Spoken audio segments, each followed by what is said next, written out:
हमें ऐतराज है, वो बनने में हमें ऐतराज है। अरे भाई एक बात बताइए, 70 साल में 75 साल में 65 साल आपने राज किया, 10 साल मोदी ने राज किया। आप 65 साल का हिसाब दो, 10 साल का हिसाब जनता इनसे अपने आप ले लेगी। आप क्यों बकवास कर रहे हो बेवजह की? आप अपने 65 साल का हिसाब दो ना। आप 65 साल का हिसाब देने में क्यों डर रहे हो? 65 साल का हिसाब दो ना।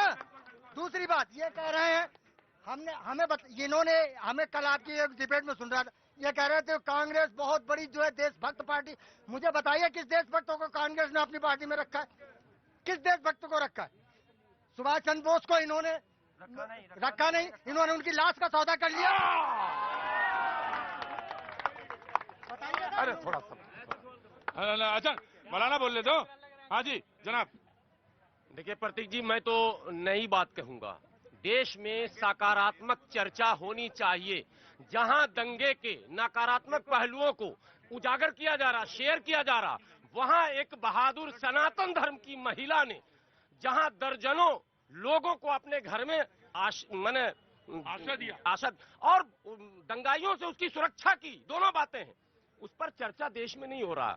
क्या ये सारे जो हिंदू हैं, आप फेसबुक पर लिख देते हैं हिंदू ऐसे हिंदू वैसे, मुट्ठी भर भी नहीं होंगे, चुटकी भर वो लोग होंगे जिनको आप दंगाई कहते हैं। बड़ी आबादी आज भी, अभी रोजा चल रहा है हिंदू, अगर मैं अभी यहाँ हूँ कनॉट पैलेस में हूँ, हजारों की तादाद में कहूँ मुझे रोजा खोलना है अभी, जो सनातन के धर्म के मानने वाले, क्या वो एक गिलास पानी नहीं देंगे हमको? नमाज पढ़ने, मंदिर में नमाज पढ़ने दिया गया है। अभी इज्तिमा हुआ था बुलंदशहर में मंदिर के दरवाजे खोल दिए हिंदुओं ने। देखिए सकारात्मक चर्चा करनी पड़ेगी, हमेशा निगेटिव करके देश के माहौल को खराब नहीं किया जाएगा।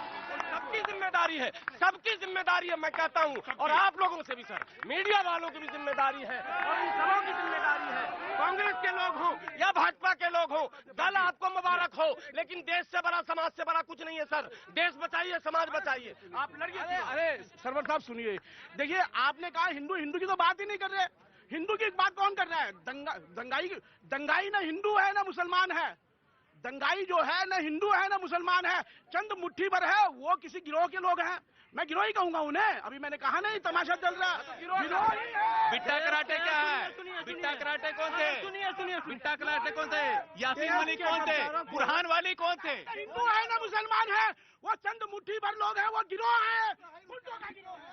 अभी मौलाना साहब ने बड़े अच्छे एग्जाम्पल दिए कि हमें समाज में एकता और अखंडता को बनाने के लिए पॉजिटिविटी को प्रमोट करना चाहिए। अभी गुजरात में हमने देखा कि एक मंदिर में इफ्तार के लिए खोल दिया गया एक मंदिर को, लेकिन उसके बाद हमने इमीडिएटली क्या देखा कि वहां पर रामनवमी के जो जुलूस निकला उस पर हमला हुआ। तो एक तरफा ये जो मोहब्बत मैं हमेशा कहती हूँ वो चलने वाली नहीं है। अगर समाज की एकता अखंडता को बनाए रखना है तो दोनों तरफ से बराबर इनिशिएटिव और बराबर एफर्ट डिपेंड कर रहे हैं।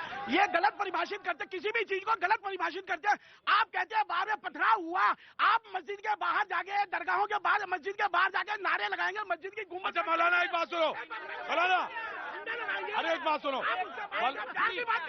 एक मिनट सर, एक तस्वीर ऐसी भी है बाजार में जहां हिंदू भाई नौजवान, अब धर्म की, अरे ऐलान हो रहा है माइक से ऐलान हो रहा है, रुक जाओ, साउंड रोको, डीजे रोको, मस्जिद है, कौन है वो भाई नहीं है। अगर कोई गलत है हम समझाएंगे, लेकिन गलत को नहीं, प्यार बढ़ाना है, प्यार मैं कह रहा हूँ, बिल्कुल मैं कह रहा हूँ, मस्जिद के ऊपर झंडा लगाएंगे, उसके बाद